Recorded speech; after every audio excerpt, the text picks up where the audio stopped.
Dos, dos, tres. Hola a todos, estamos aquí nuevamente en Laboratorio de Fútbol para iniciar junto con mi compañero Rommel Galo el análisis del partido final del Campeonato Mundial United 2026 entre las selecciones de España y Argentina. Rommel, ¿cómo estás todo por ahí? Buenas tardes, Alejandro. Bienvenidos a este programa de martes 21 de julio del 2026.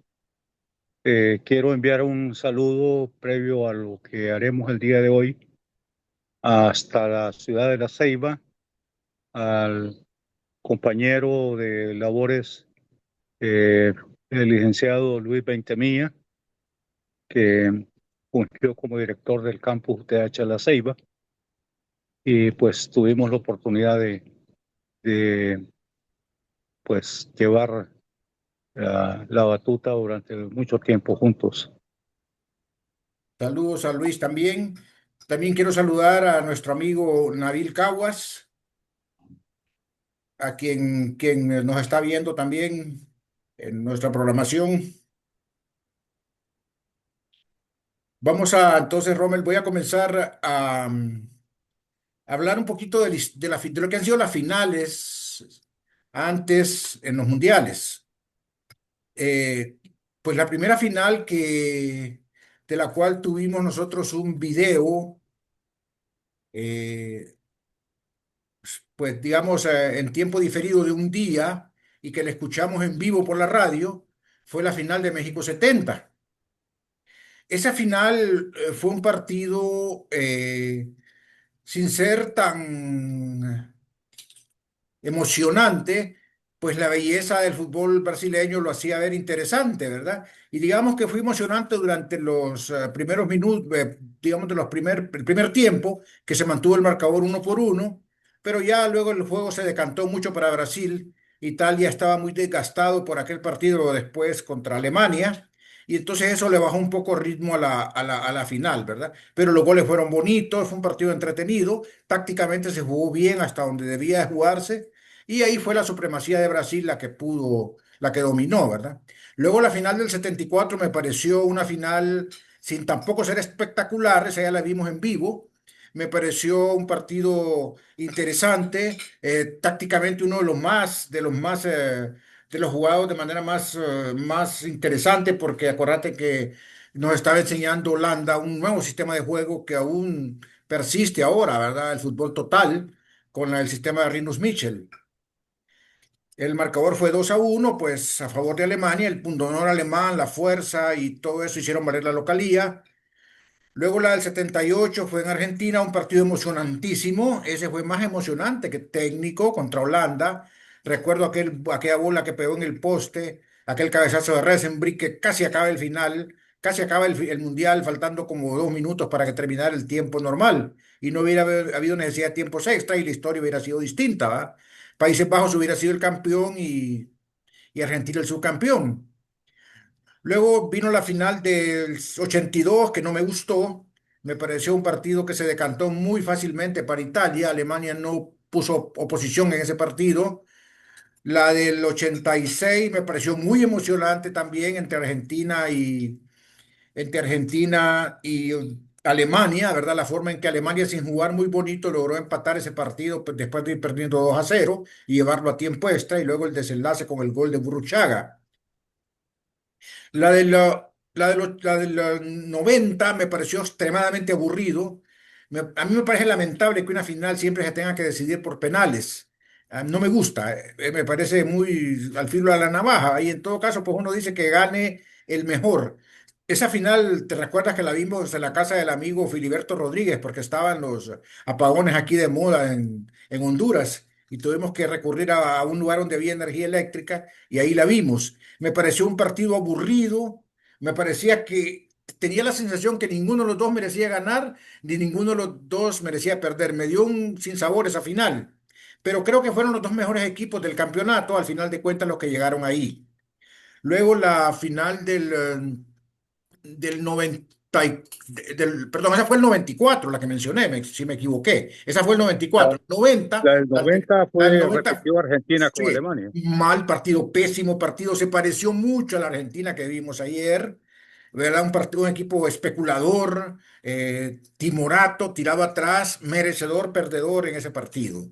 ¿Verdad? El Un gol de penal, Andrea Breme, creo que un fue, penal que cobró. cantó al árbitro uruguayo nacionalizado mexicano Codesal, Edgardo Codesal, un penal dudoso, ¿verdad? Pero merecía ganar a Alemania dentro de todo. ¿Verdad? La del 98 me pareció una de las más espectaculares, uno de los mundiales más espectaculares, en general, el mundial quizás más bonito de todos.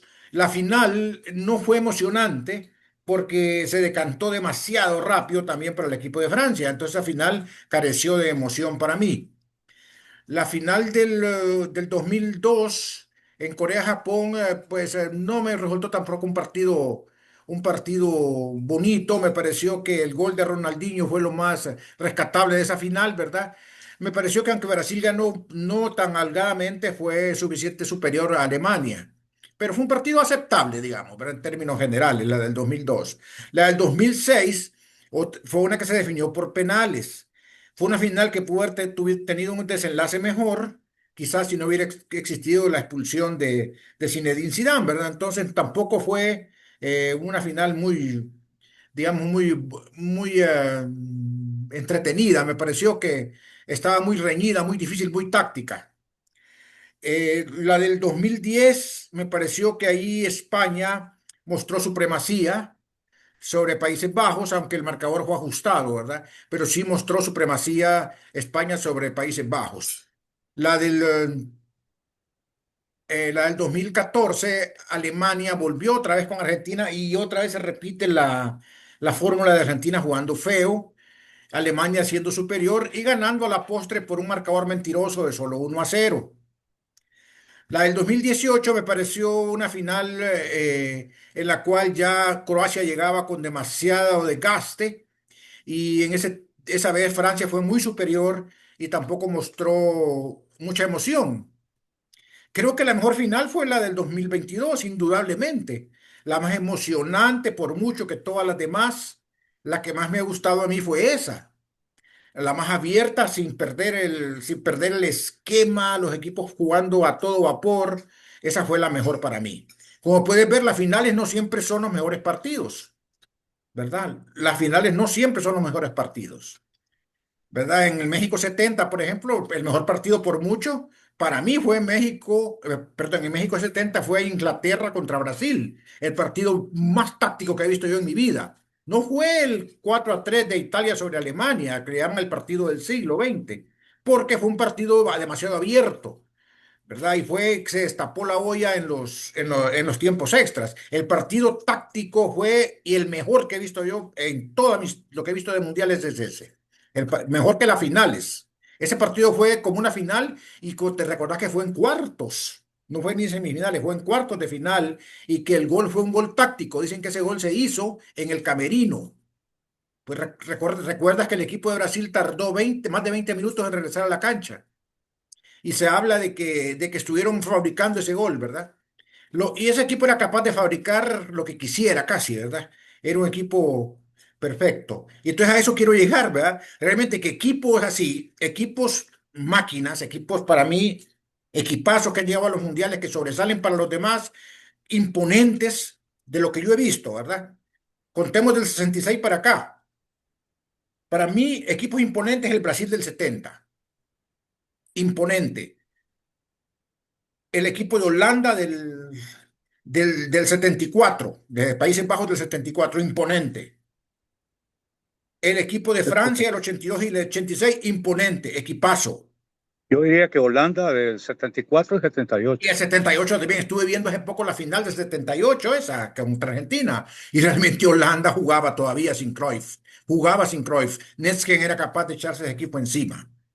Entonces Así estamos es. viendo, ¿verdad? La Francia de la Francia del 98 con Zidane. De ahí no he visto equipos imponentes. Bueno, la Francia del 2018. De ahí yo no he visto. Bueno, respetemos la España del 2010. Equipazo. Y esta España de ayer. para mí es una máquina completa de jugar. Es decir, jugó como un equipazo esa final. ¿Verdad? Ese 1-0 para mí fue un marcador completamente mentiroso, ¿verdad? Realmente que hay que admirar esa España del 2010. Se suma a esos equipazos que no se dan. Mira que Alemania, que ha sido el más contundente, no ha mostrado nunca una selección así como con esas. Era un equipo fuerte, contundente, ganador, pero nunca con estas características de un equipazo, ¿verdad? Que como esos que mencionamos, ¿verdad? Que analizamos, que no siempre son los campeones, pero que en el caso de España, las dos veces que ha tenido un gran equipo, ha sido campeón. Sí, Dejo con tu comentario. sí, estoy de acuerdo contigo.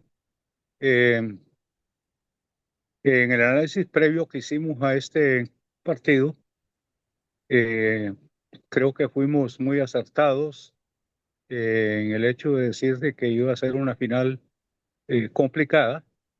De hecho, así fue. Eh, Creo que Argentina llegó demasiado desgastado a ese partido, no solamente por los sobresaltos que tuvo en los partidos anteriores ante Cabo Verde, Egipto y el mismo Suiza. Eh, Creo que le afectó bastante a Argentina. Además llegó con algunos jugadores ya lesionados y la parte física que mencionamos que iba a ser determinante fue bastante determinante, diría yo, porque se miraba el cansancio y el derroche de energía de los jugadores argentinos, por lo que creo que en el pronóstico anduvimos bastante acertados en ese sentido. Eh, Algo que no me gustó de esa final fue el arbitraje. Creo que Ahí nos eh, equivocamos. sí, creo que el árbitro fue demasiado tolerante, principalmente con los jugadores argentinos. Se dejó manosear, se dejó gritar, se dejó que hiciera todo y cuando quiso sacar las amarillas, pues ya el partido estaba ya bastante tenso y, y ahí pues que surge la expulsión de Enzo Fernández, muy bien expulsado, y, y por otro lado el gol que le anulan a Nico Williams para mí es gol. Entonces la calificación del árbitro para mí llega a lo más a 5. No cumplió con las expectativas y pienso pues que en eso FIFA va a tener que trabajar bastante porque si hay algo señalarle a este mundial y que gracias a Dios no incluye a España como beneficiado, es los malos arbitrajes que hubieron durante todo el mundial. Eh, Pienso que se tiene que trabajar mucho en la selección de los árbitros, olvidarse de que tiene que haber un representante de cada país afiliado, sino que eh, pensar en un reclutamiento de los árbitros basado en el ranking de árbitros. Entonces, eso va a ayudar a mejorar, porque realmente no gustó. Totalmente de acuerdo. Creo que Argentina entró a golpear muy fuerte. Yo lo visualicé eso, de que Argentina iba a tratar de intimidar a los jugadores españoles. Eh, Entró a golpear fuerte. La experiencia de los jugadores argentinos, ¿verdad? Y el estilo de juego, pues es ese, ¿verdad? Estamos acostumbrados a eso, pero creo que el árbitro tardó mucho en sacar la primera tarjeta. Creo que la tuvo que haber sacado antes. Estábamos de acuerdo con que se debería ser un poco tolerante con el juego, con el espectáculo, ¿verdad? De permitir ciertas libertades, pero creo que tardó mucho. No tuvo la medida exacta para comenzar a sacar las tarjetas y el partido se le pudo haber ido totalmente fuera de control, ¿verdad? Afortunadamente, pues al final de cuentas logró terminarse el partido, muy difícil. Eh, Creo que el entrenador se equivocó esta vez. No sé por qué no sacó de entrada a Leandro Paredes a jugar. Nico González prácticamente fue un jugador menos durante el tiempo que estuvo, entró completamente desconectado del equipo. Me parece que cuando hizo el cambio sacó a Montiel, Montiel era el que estaba defendiendo mejor y sacó a Montiel para meter a Nahuel Molina. Desconocemos nosotros las razones, ¿verdad? ¿Qué razones físicas habían ahí? Pero si fueron por razones estrictamente tácticas, yo creo que él confundió eso. Nunca pudo jugar por las bandas, nunca pudo hacer absolutamente ninguna entrada notable, más que algunos centros fáciles para el portero. Y yo todavía tengo mis dudas sobre si Unai Simón merecía ser el portero mejor del campeonato, porque yo creo que nunca lo probaron, ¿verdad? Francia no lo probó, que fue el equipo que suponía lo iba a probar. Argentina tampoco lo probó. Tengo mis dudas sobre él, ¿verdad? Yo creo que la gran defensa de España fue la posición del balón, ¿verdad? Es decir, en todo el campo, en todas en las tres líneas.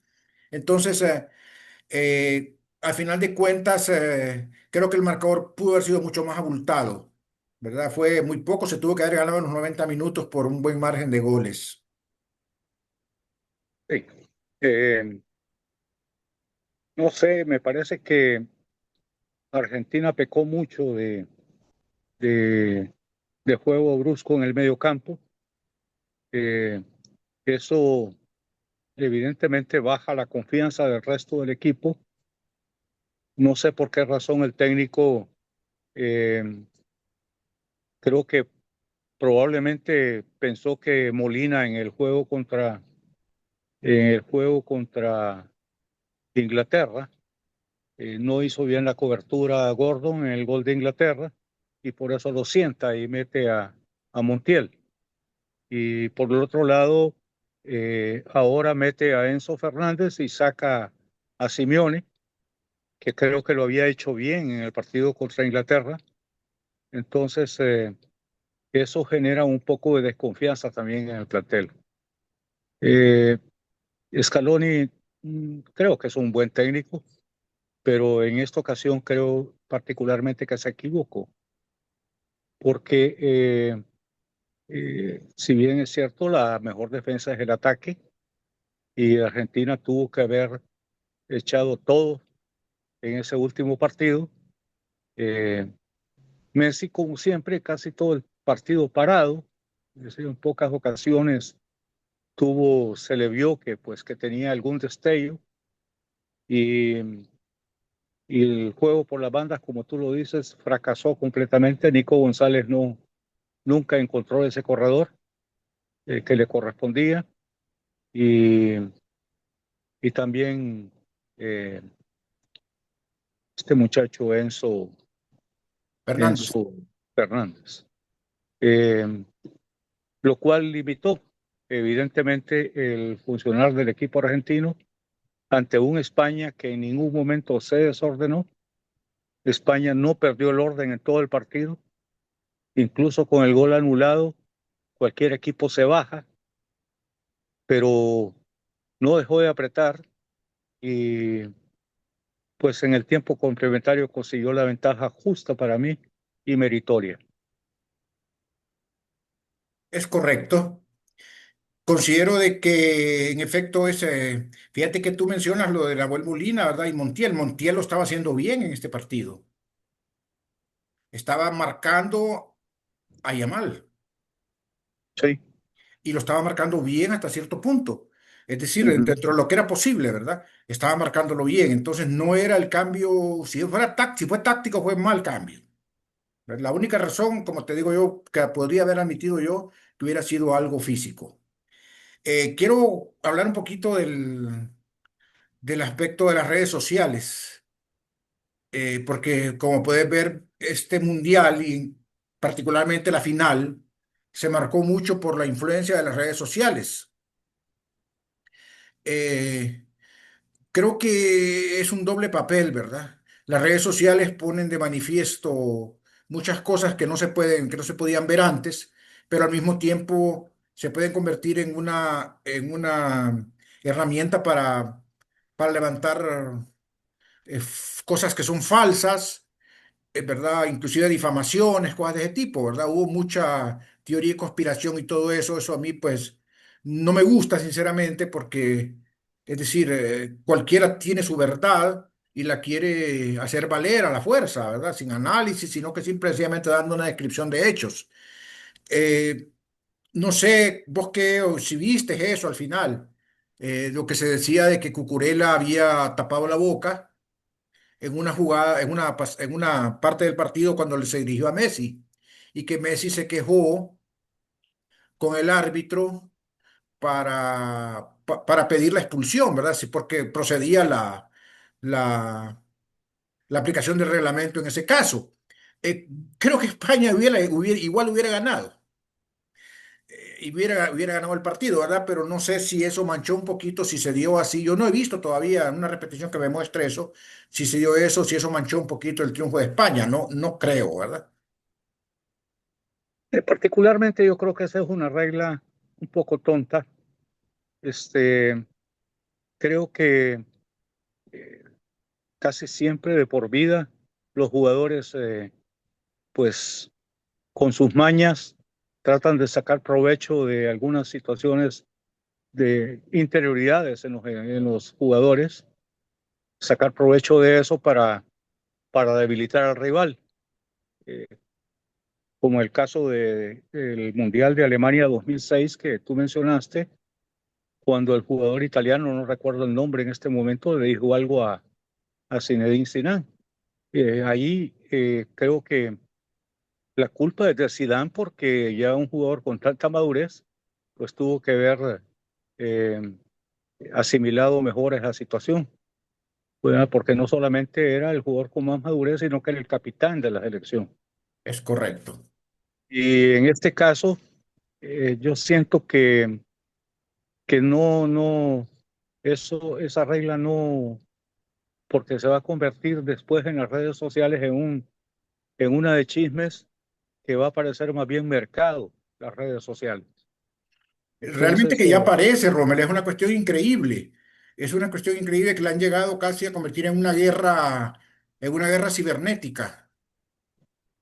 ahora si te das cuenta, todo el mundo tiene canales en YouTube y todo el mundo opina de todo, ¿verdad? Sin tener la experiencia ni la autoridad para opinar de algo que a lo mejor no están capacitados para eso. Entonces hay que tener mucho cuidado con la selección de los medios que uno va a leer, de los canales que va a visitar, porque puede darse a que surjan situaciones no muy favorables para el crecimiento del fútbol, todo lo contrario. Y tienen que ver cómo moderan esa parte. Creo que no es imponiendo reglas de ese tipo que van a evitar que sucedan cosas eh, feas dentro del campo. Es más bien mentalizando a los jugadores de que deben de tener un equilibrio psicológico y mental, ¿verdad? De tal manera, pues, que ellos entren con seguridad al terreno de juego y puedan desarrollar su fútbol, sin importar lo que el adversario pueda venir a hacer extra futbolísticamente. Así es, creo que provocaciones han habido toda la vida, Siempre. siempre, ¿verdad? Es decir, hay unos cortos que yo he visto varias veces ya de un partido que fue una masacre prácticamente en el Mundial de 62, un partido creo que fue entre Italia y Chile, en el cual ahí participó precisamente Jaime Ramírez Banda, si tú recuerdas, en ese Mundial, que Técnico del fue, maratón. sí, que fue técnico del maratón, un partido extremadamente violento, lleno de patadas y todo, pero pues no pasaba más, lo que pasaba en el campo de alguna manera se corregía con lo que se podía y se olvidaba, ¿verdad? Se entendía que era el calor del juego, que es normal absolutamente en un campo de fútbol. En todos los deportes, en el fútbol americano hay varias riñas en cada juego porque hay mucho contacto. Todo deporte de contacto es así, y al ratito ya están de amigos y todo, son muy respetuosos, ¿verdad?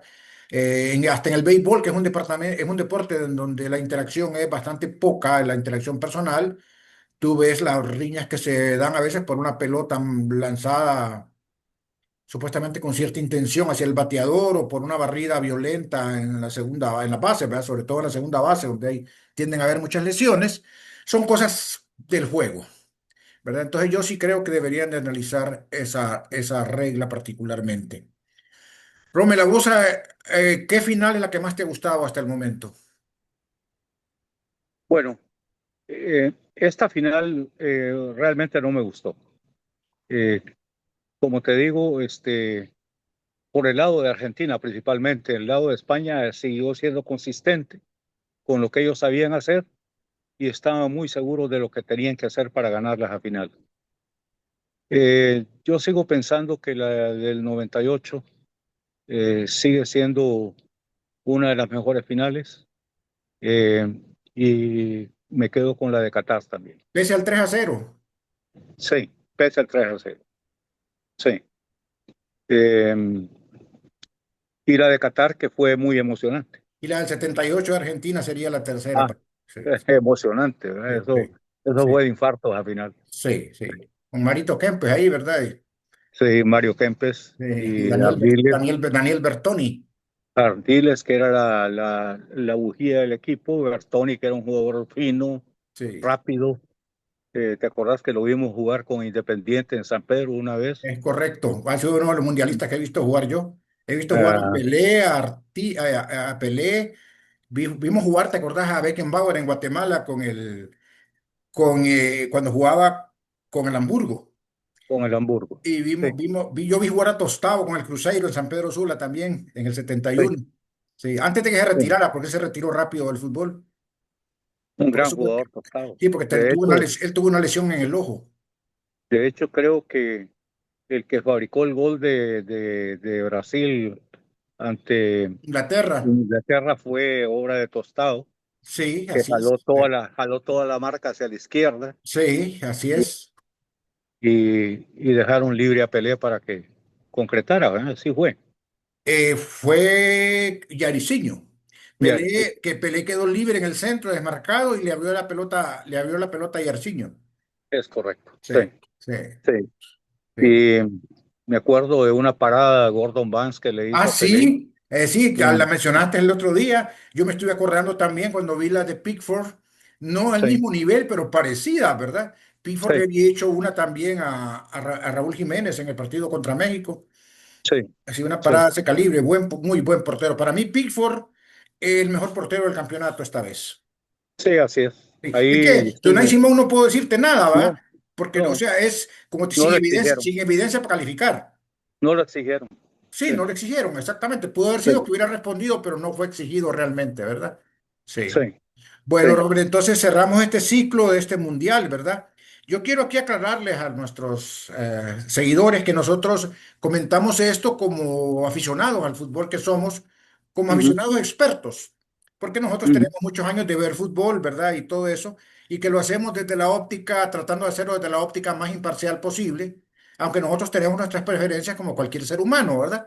Pero lo hacemos aquí para divertirnos más que todo, ¿verdad? Para compartir aprovechando este medio, ¿verdad? Con otras personas que les interese, pero lo hacemos desde esa óptica como aficionados, ¿verdad? No pretendemos ser aquí nosotros los gurús del fútbol, sino que tratamos pues de dar nuestro punto de vista nada más, ¿verdad?